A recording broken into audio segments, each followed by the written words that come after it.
This is how I made the black buttercream for this cake. So I always whip my butter for around 15 minutes so it's really pale and fluffy like this. And then when it was time to add the icing sugar, I added around 80 grams of black cocoa and normal cocoa. I use the normal cocoa because black cocoa isn't very sweet at all, and this just really helps to darken the buttercream. And then I added the rest of the icing sugar so that I had the 2:1 ratio icing sugar to butter. There are lots of videos on my page of how I make my buttercream. I added a little bit of water from the kettle and then gave it a stir and then put it back in the mixer and mixed for around 5 minutes until all combined.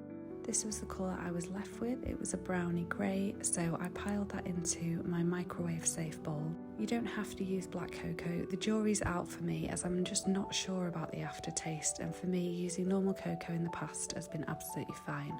I use Black Extra by Sugarflare and I use it on the scales and weigh it just to make sure I don't exceed the directions on the packet.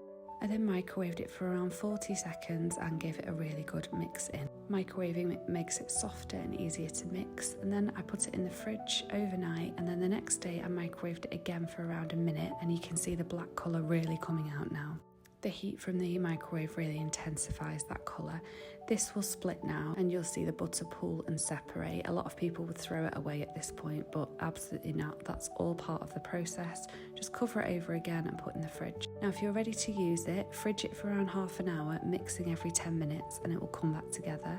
Or fridge it until firm, and then when you're ready to use it, just microwave in 10-second bursts, mixing in between, and again it will come back together and be fine to use, and it's a nice deep black colour, which is what I was looking for, and this is it on the final cake.